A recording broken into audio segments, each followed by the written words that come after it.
નમસ્કાર વિદ્યાર્થી મિત્રો આજે આપણે સંસ્કૃતમાં પદ્ય નંબર 12 સુભાષિત સપ્તકમ વિશે અભ્યાસ કરીશું.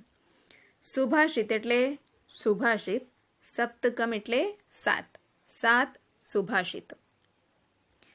મિત્રો, આ પદ્યમાં 7 સુભાષિતો આપેલા છે જેનો આપણે આજે અભ્યાસ કરીશું.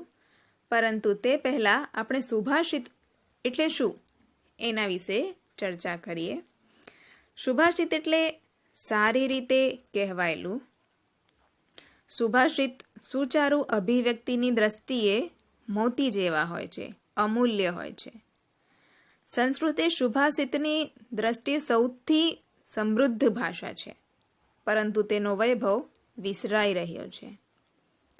સુભાષિતો જીવનના સત્યોને 2 કે 4 પંક્તિઓમાં વણી લેતા હોય છે.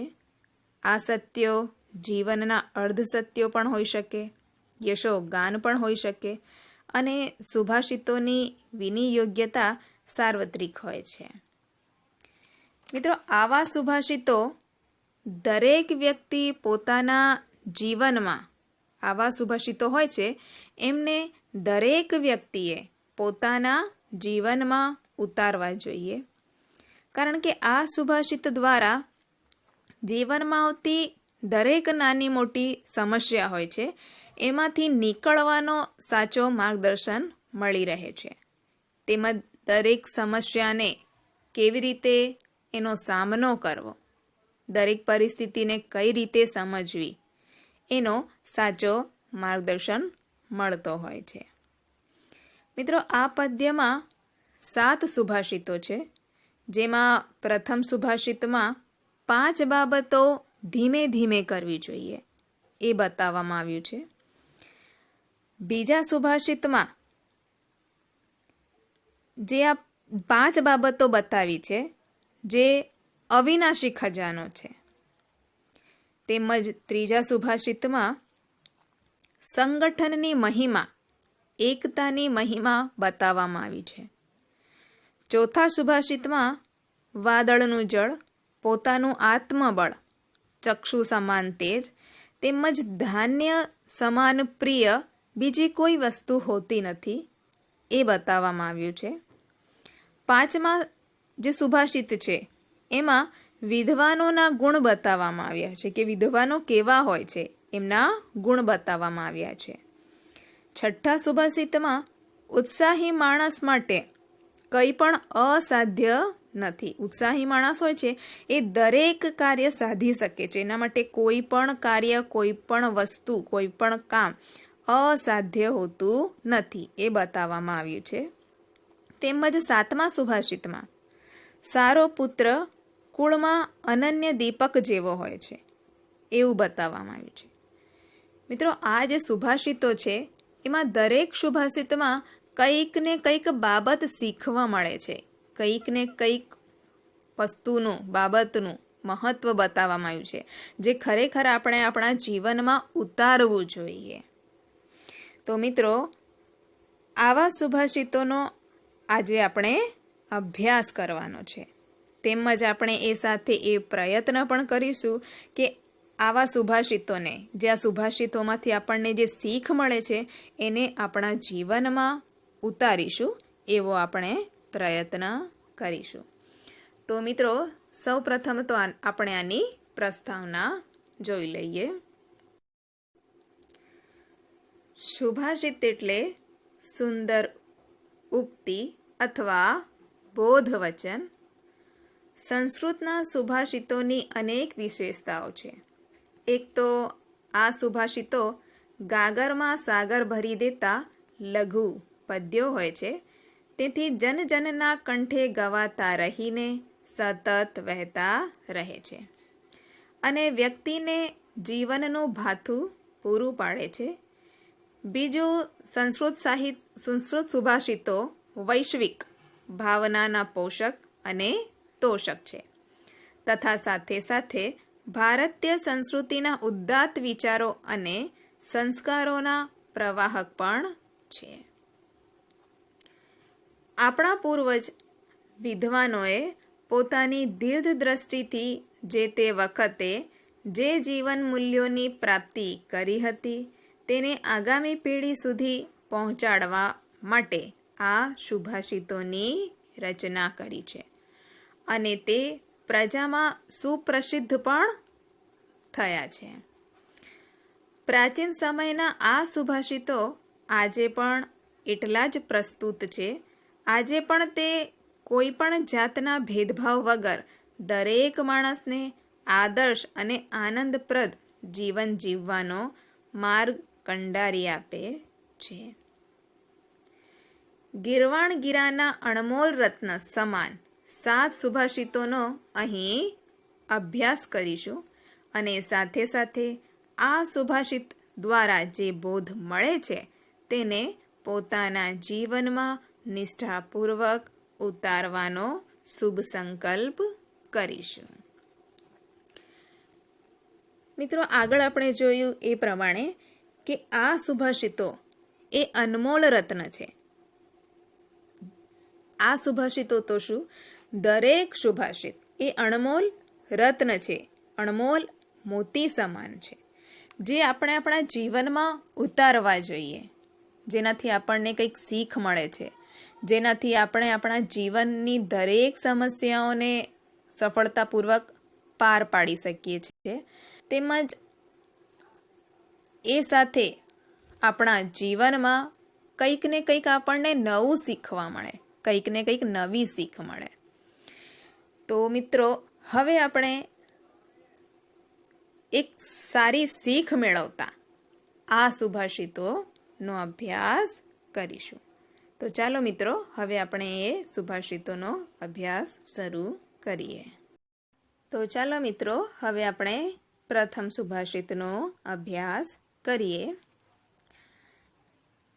સને પંથા સને કંથા સને પર્વત લંઘનમ સને વિદ્યા સને વિત્તમ પંચેતાનિ શને શને.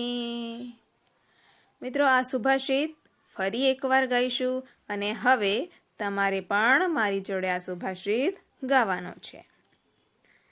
સને પંથા સને કંથા સને પર્વત લંઘનમ સને વિદ્યા સને વિત્તમ પંચેતાનિ શને શને. શને એટલે ધીમે અથવા ધીમેથી, પંથા માર્ગ, સને એટલે ધીમે, કંથા એટલે ગોદડી, જે આપણે જૂના કપડાઓમાંથી બનાવીએ છીએ ને ગોદડી એ. સને ધીમે, પર્વત લંઘનમ પર્વત ઓળંગવો જોઈએ. સને વિદ્યા ધીમેથી વિદ્યા પ્રાપ્ત કરવી જોઈએ.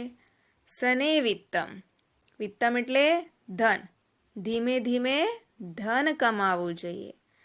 પંચ એતાની પંચ એટલે 5, એતાની એટલે આ 5 બાબતો સને સને ધીમે ધીમે કરવી જોઈએ અથવા ધીમે ધીમે થાય છે. તો મિત્રો, હવે આપણે આનો અનુવાદ સમજીએ. ધીમેથી માર્ગ કાપવો, ધીમેથી ગોદડી બનાવવી, ધીમે ધીમે પર્વત ઓળંગવો, ધીમે ધીમે વિદ્યા પ્રાપ્ત કરવી અને ધીમે ધીમે ધન કમાવવું. આ 5 બાબતો ધીમે ધીમે થાય છે. આ સુભાષિતમાં 5 બાબતો બતાવી છે. કઈ 5 બાબતો? પહેલી બાબત કે આપણે ધીમે ધીમે માર્ગ કાપવો જોઈએ, એટલે ધીમે ધીમે આપણે રસ્તા પર ચાલવું જોઈએ, ધીમે ધીમે એ રસ્તો કાપવો જોઈએ. કારણ કે જો ઉતાવળ કરીશું આપણે માર્ગ કાપવામાં તો એમાં અકસ્માત થવાનો ભય રહે છે, એટલે આપણે માર્ગ ધીમે ધીમે કાપવો જોઈએ. બીજી બાબત એ છે કે ધીમે ધીમે ગોદડી બનાવવી જોઈએ. ગોદડી જે આપણે બનાવીએ છીએ ને, સીવીએ છીએ ને, એ ધીમે ધીમે સીવવી જોઈએ. કારણ કે જો ઉતાવળ કરીશું તો એમાં ગોદડી ખરાબ રીતે સીવાશે. બીજી કે હાથમાં સોય વાગવાનો ભય રહે છે, એટલે ગોદડી પણ આપણે ધીમે ધીમે સીવવી જોઈએ. ત્રીજી બાબત છે કે ધીમે ધીમે પર્વત ઓળંગવો જોઈએ. પર્વત ઓળંગીએ ને એ ધીમે ધીમે ઓળંગવો જોઈએ, કારણ કે પર્વત ઉતાવળા ઓળંગીશું તો એમાં બે બાબતોનો ભય રહે છે. એક તો આપણે ઉતાવળ કરીશું એટલે થાક લાગશે. બીજી બાબત કે ત્યાંથી પડવાનો આપણને ભય રહે છે, એટલે પર્વત પણ ધીમે ધીમે ઓળંગવો જોઈએ. ચોથી બાબત, ધીમે ધીમે વિદ્યા પ્રાપ્ત કરવી જોઈએ. આપણે વિદ્યા મેળવીએ ને એ ધીમે ધીમે મેળવવી જોઈએ, કારણ કે ઉતાવળે જો વિદ્યા મેળવીશું તો અધૂરી વિદ્યા પ્રાપ્ત કરીશું, એટલે વિદ્યા પણ ધીમે ધીમે પ્રાપ્ત કરવી જોઈએ. એ જ પ્રમાણે પાંચમી બાબત કે ધન પણ ધીમે ધીમે કમાવવું જોઈએ. આ 5 બાબતો આ સુભાષિતમાં આપેલી છે કે આ 5 બાબતો ધીમે ધીમે કરવી જોઈએ અથવા ધીમે ધીમે થાય છે. કઈ 5 બાબતો? સૌથી પ્રથમ, ધીમે ધીમે માર્ગ કાપવો જોઈએ. બીજું, ધીમેથી ગોદડી બનાવવી જોઈએ. ત્રીજી બાબત, ધીમેથી પર્વત ઓળંગવો જોઈએ. ચોથી બાબત, ધીમેથી વિદ્યા પ્રાપ્ત કરવી જોઈએ. એ જ પ્રમાણે પાંચમી બાબત, ધીમે ધીમે ધન કમાવવું જોઈએ. એટલે આ 5 બાબતો આપણે આપણા જીવનમાં ધીમે ધીમે કરવી જોઈએ. એમાં ક્યારેય ઉતાવળ કરવી જોઈએ નહીં. સમજ પડી ને મિત્રો? હવે આપણે બીજો સુભાષિત જોઈશું. શીલમ શૌર્યમ અનાલસ્યમ પાંડિત્યમ મિત્રસંગ્રહ અચોરહરિણીયાની પંચ એતાની અક્ષયઃ નિધિઃ. શીલમ એટલે ચારિત્ર અથવા સારું ચારિત્ર. શૌર્યમ શૂરવીરતા અથવા વીરતા. અનાલસ્યમ એટલે આળસ વગરનો ઉદ્યમશીલતા અથવા મહેનતું. પાંડિત્યમ પંડિતાઈ. મિત્ર સંગ્રહ સારા મિત્રો રાખવા અથવા એવા સારા મિત્રોનો સંગ્રહ કરવો. અચોર હરિણીયાની એટલે ચોર ચોરી ન કરી શકે એવી આ બાબતો છે. પંચ એતાની આ 5 બાબતો. અક્ષય એટલે અવિનાશી, ક્યારેય ખૂટે નહીં તેવા. નિધિ ખજાનો. હવે મિત્રો આનું અનુવાદ સમજીએ. સારું ચરિત્ર, શૂરવીરતા, ઉદ્યમશીલતા, પંડિતાઈ અને સારા મિત્રોનો સંગ્રહ. ચોર ચોરી ન કરી શકે તેવી આ 5 બાબતો અવિનાશી ખજાનો છે. મિત્રો આ સુભાષિતમાં એવી 5 બાબતો બતાવી છે કે ક્યારે પણ ચોર એને ચોરી શકતો નથી. ક્યારે પણ એ 5 બાબતો, એ 5 ગુણો આપણામાં હોય તો ક્યારે પણ એને કોઈ પણ ચોરી શકતું નથી. એ સદૈવ હંમેશા આપણી સાથે રહે છે. કઈ કઈ 5 બાબતો? સૌથી પ્રથમ બાબત, સારું ચરિત્ર. આપણું સારું ચરિત્ર હોય તો ક્યારે પણ કોઈ પણ વ્યક્તિ આપણું એ સારું ચરિત્ર ચોરી શકતું નથી. બીજી બાબત છે શૂરવીરતા અથવા વીરતા, નીડરતા. એ પણ ક્યારે કોઈ ચોરી શકતું નથી. ત્રીજી બાબત કઈ? ઉદ્યમશીલતા. ઉદ્યમશીલતા એટલે સતત પરિશ્રમ કરતું રહેવું. આળસ વગરનો, આળસનો અભાવ હોય એ પણ સતત મહેનત કરતું રહેવું, સતત પરિશ્રમ કરતું રહેવું. એ બાબત પણ ક્યારેય કોઈ ચોરી શકતું નથી. તેમજ ચોથી બાબત છે પંડિતાઈ. પાંચમી બાબત છે સારા એવા મિત્રો. સારા મિત્રો અથવા સાચા મિત્ર. સારા મિત્રોનો સંગ્રહ અથવા સાચા મિત્રોનો સંગ્રહ એ ક્યારે પણ ચોરી શકાતી નથી. એટલે અહીં આ સુભાષિતમાં એવી 5 બાબતો આપેલી છે કે જેને આપણે ગ્રહણ કરીએ અથવા જેનું પાલન કરીએ તો ક્યારે પણ એને કોઈ પણ અથવા ચોર અથવા તો કોઈ પણ એને ચોરી શકતું નથી. સદૈવના માટે હંમેશા એ આપણી સાથે જ રહે છે. હવે આપણે આગળનો સુભાષિત જોઈએ. સંહતિઃ શ્રેયસી પુંસાં વિગુણેષુ અપી બંધુષુ તુષેઃ અપી પરિભ્રષ્ટા ન પ્રરોહંતિ તંડુલાઃ. સંહતિઃ એટલે સંગઠન, એકતા. શ્રેયસી કલ્યાણકારી, પુંસામ મનુષ્યોનું, વિગુણેષુ વિરોધી ગુણ ધરાવનારાઓમાં, અપી પણ, બંધુષુ એટલે સગાઓમાં, તુષેઃ એટલે કુશકાઓ વડે, ડાંગર ઉપરના જે છોતરાઓ હોય છે ને એના વડે, અપી પણ, પરિભ્રષ્ટા છૂટા પડેલા, ન પ્રરોહંતી ઉગતા નથી, તંડુલાહ ચોખાના દાણા. હવે આપણે આનો અનુવાદ જોઈશું. વિરોધી ગુણ ધરાવનારા સગાઓમાં પણ માણસોની એકતા કલ્યાણકારી હોય છે. કુશકાઓથી છૂટા પડેલા ચોખાના દાણા ઉગતા નથી. મિત્રો, આ સુભાષિતમાં એકતાની, સંગઠનની મહિમા બતાવવામાં આવી છે, એનું મહત્વ બતાવવામાં આવ્યું છે કે ભલેને માણસોના રંગરૂપ ગુણ બધું અલગ હોય છે. દરેક માણસોના રંગરૂપ અને ગુણો અલગ અલગ હોય છે, ભિન્ન ભિન્ન હોય છે, પરંતુ જો તેઓ એક થઈને રહે તો બધું કલ્યાણકારી થાય છે. અહીં એક ઉદાહરણ પણ આપવામાં આવ્યું છે કે કુશકાઓથી, કુશકા એટલે ડાંગર ઉપરના જે છોતરા હોય ને એનાથી જો ચોખાના દાણા છૂટા કરવામાં આવે, અલગ પાડવામાં આવે તો એ ક્યારે પણ ઉગતા નથી. એ બંનેનું સંગઠન થાય તો જ એ દાણા ઉગી નીકળતા હોય છે. જો બંનેને છૂટા કરવામાં આવે ને તો એ ક્યારે પણ ઉગતા નથી. એ જ પ્રમાણે જો મનુષ્યોએ બધાએ એક થઈને રહે, બધા એક સાથે રહે, ભલે ને એમના ગુણો વિરોધી હોય છતાં જો એ લોકો સંગઠિત થઈને એક થઈને રહેતા હોય છે તો એ બધા માટે કલ્યાણકારી નીવડે છે. આપણે આગળના એક પાઠમાં જોયું ને, જે સંહતિ કાર્ય સાધિકામાં, કે કબૂતરો એક થઈને ઝાડ લઈને ઉડી જાય છે અને એ પ્રમાણે એ લોકો એમની જે સમસ્યા હોય છે એનું સમાધાન લાવે છે. એ જ પ્રમાણે આપણે સૌએ એક થઈને, સંગઠિત થઈને રહેવું જોઈએ. એ જ આપણા માટે, આપણા બધા માટે કલ્યાણકારી નીવડશે. તો મિત્રો, આ સુભાષિતમાં સંગઠનની, એકતાની મહિમા બતાવવામાં આવી છે.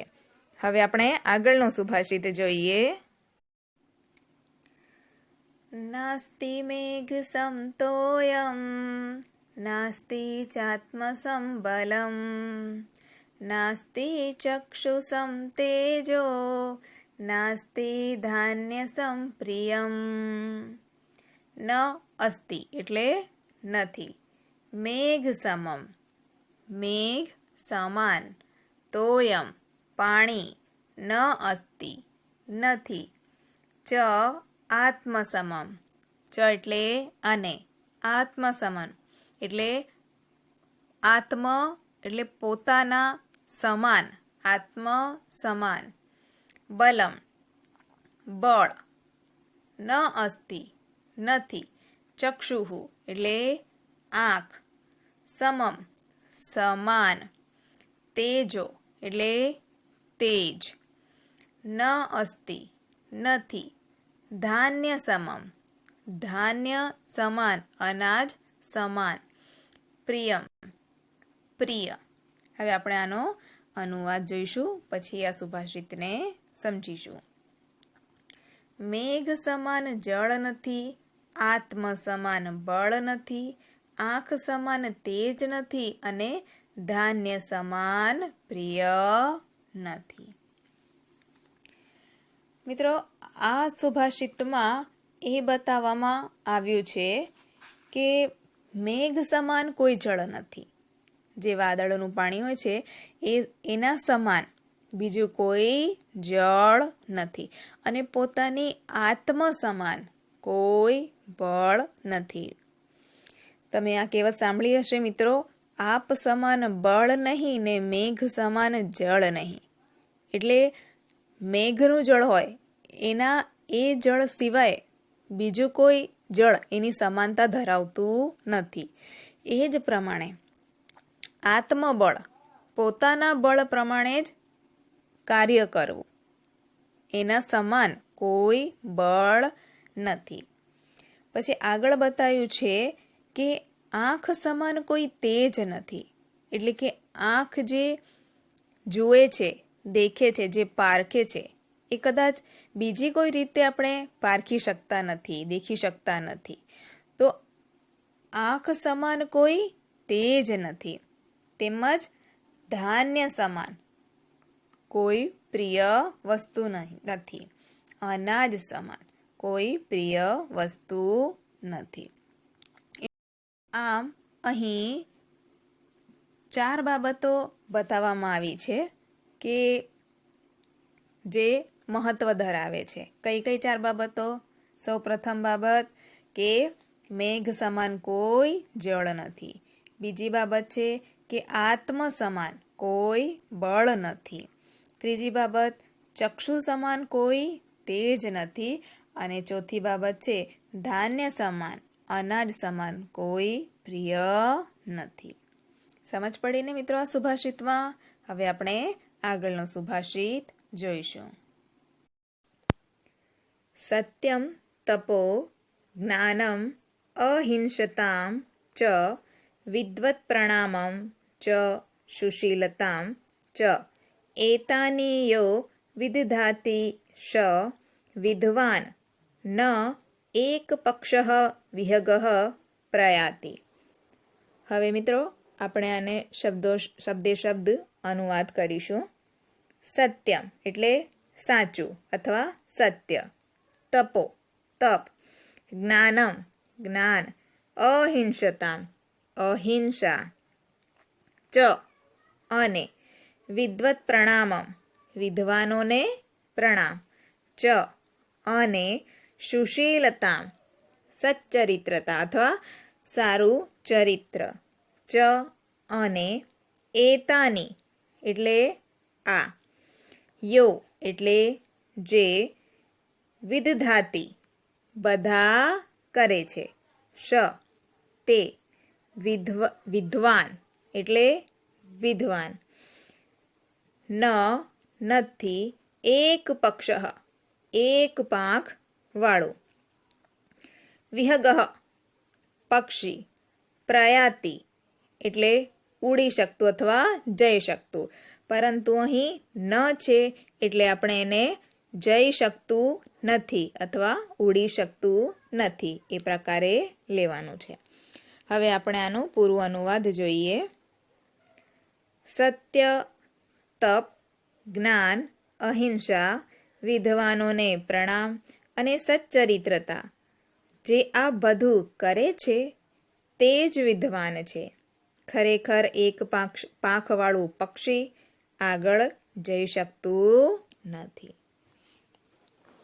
મિત્રો આ સુભાષિતમાં વિદ્વાનોના ગુણો બતાવવામાં આવ્યા છે અને એ પ્રમાણે એક અહીં ઉદાહરણ આપ્યું છે કે જેમ એક પાંખવાળું પક્ષી ક્યારે ઉડી શકતું નથી, એમ વિદ્વાનોમાં જો આ ગુણ ના હોય તો એ વિદ્વાન બની શકતો નથી.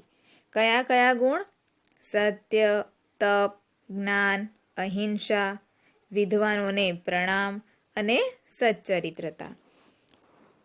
જે આ બધા ગુણોનું પાલન કરે છે, આ બધું કરે છે, એ જ સાચો વિદ્વાન છે.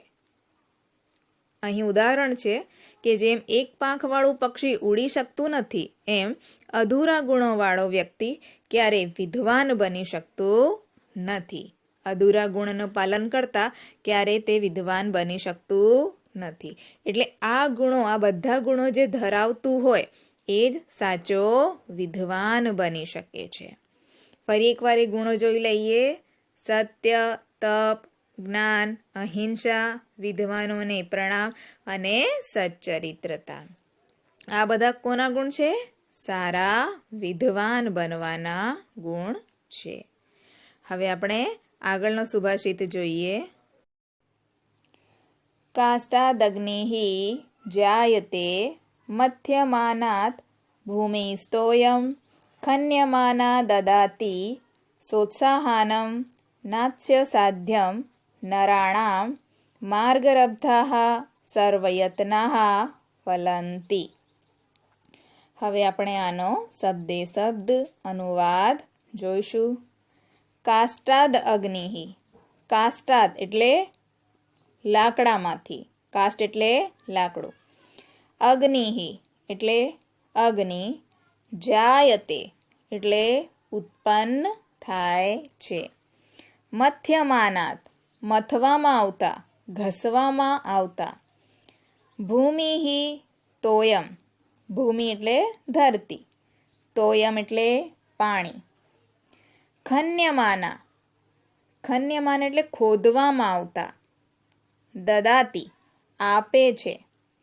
સોત્સાહાનમ ઉત્સાહી. ન અસ્તિ અસાધ્યમ. ન અસ્તિ એટલે નથી. અસાધ્યમ એટલે અસાધ્ય. નરાણામ મનુષ્યોનું.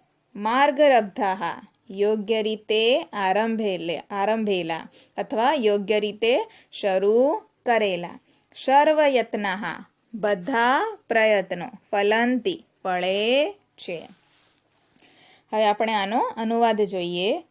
મથવામાં આવતા લાકડામાંથી અગ્નિ ઉત્પન્ન થાય છે. ખોદવામાં આવતી ધરતી પાણી આપે છે.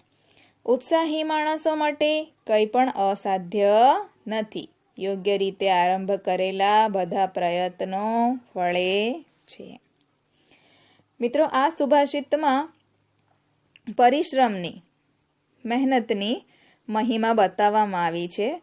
કે અહીં ઉદાહરણ બતાવ્યા છે કે જેમ લાકડાને મથવામાં આવે તો લાકડામાંથી અગ્નિ ઉત્પન્ન થઈ શકે છે.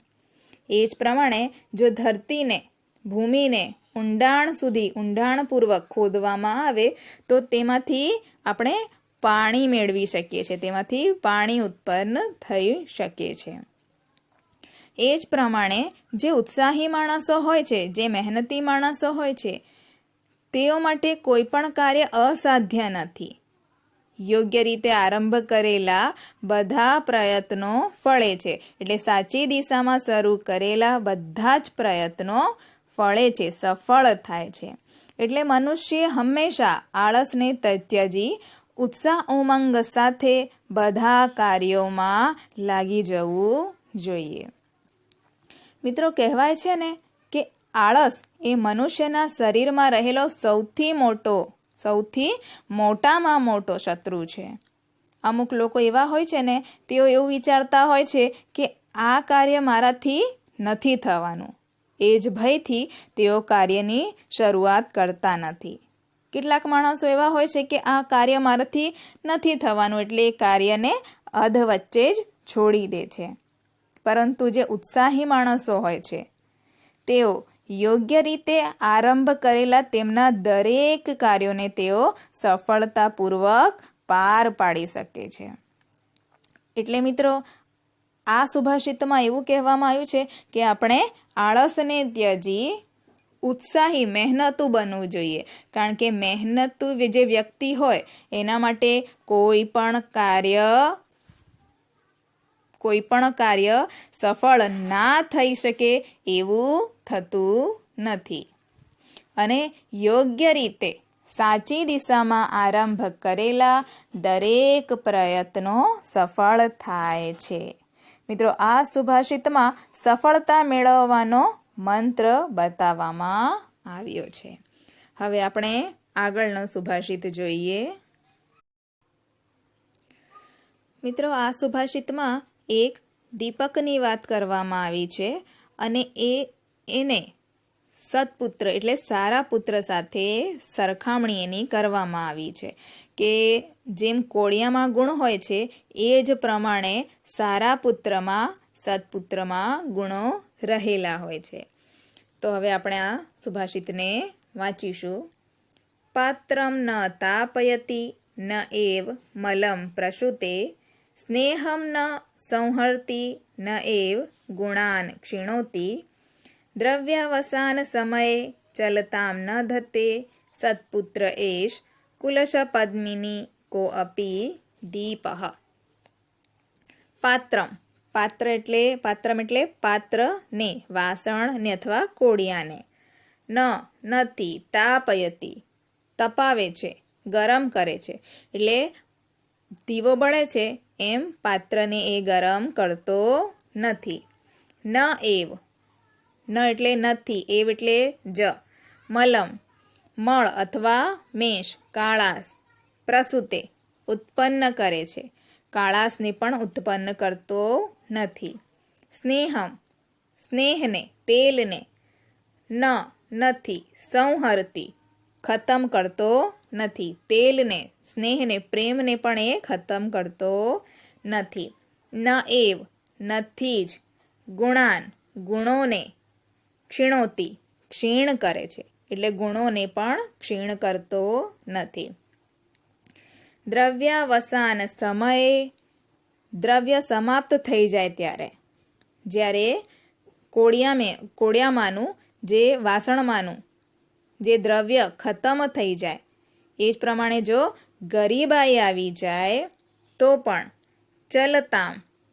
ચલતામ ન ધતે ચલિત થતો નથી.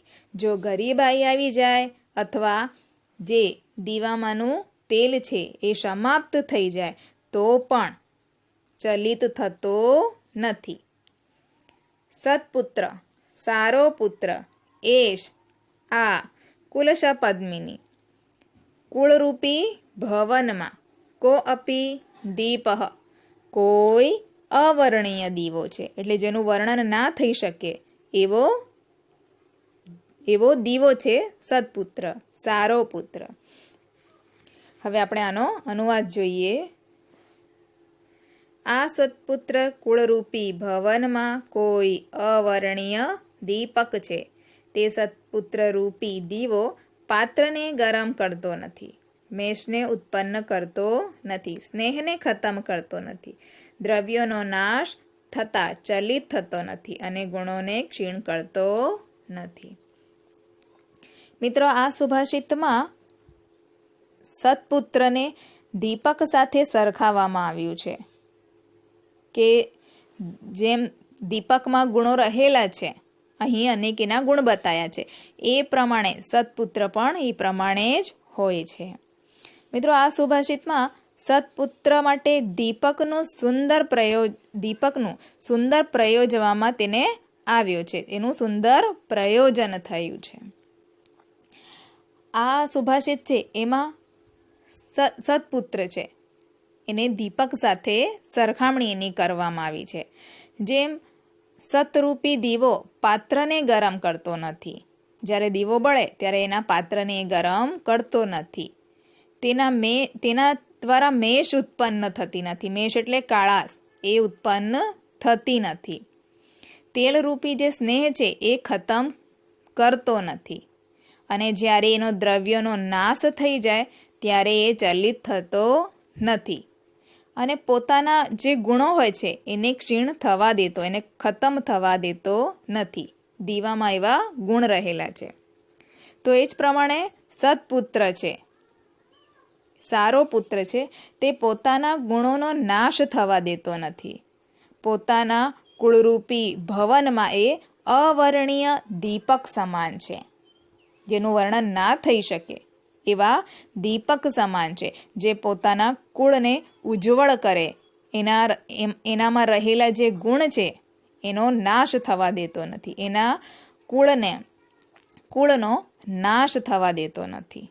જેમ દીપક હોય છે એ પોતાનું પાત્ર એને દીપક જ્યારે બાળીએ ત્યારે એ પાત્રને ગરમ કરતો નથી, એના દ્વારા કાળાશ ઉત્પન્ન થતી નથી, એનામાં જે સ્નેહરૂપી તેલ છે એને ખતમ થવા દેતો નથી, એનામાં રહેલા જે દ્રવ્યો છે, ગુણો છે, એનો નાશ થવા દેતો નથી, એને ક્ષીણ કરતો નથી.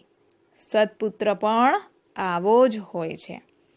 તો મિત્રો, આ સુભાષિતમાંથી આપણને એ બોધ મળે છે કે જેમ દીવો પોતાના ગુણોનો નાશ કરતો નથી, એ પ્રમાણે સત્પુત્ર પણ પોતાના ગુણોનો નાશ થવા દેતો નથી, પોતાના કુળનો નાશ થવા દેતો નથી. એટલે એ પ્રમાણે આપણે પણ એક સારા પુત્ર અથવા પુત્રી બનવું જોઈએ કે જે પોતાના કુળને, પોતાના ગુણોનો નાશ ન થવા દે. તો મિત્રો, આ 7 સુભાષિતમાં તમને સમજ પડી હશે એવું હું માનું છું. અને હવે આપણો આ 12મો પાઠ, 12મો પદ્ય સુભાષિત સપ્તકમ 7 સુભાષિત અહીં જ પૂર્ણ થાય છે. હવે આપણે આવતી વિડીયોમાં મળીશું.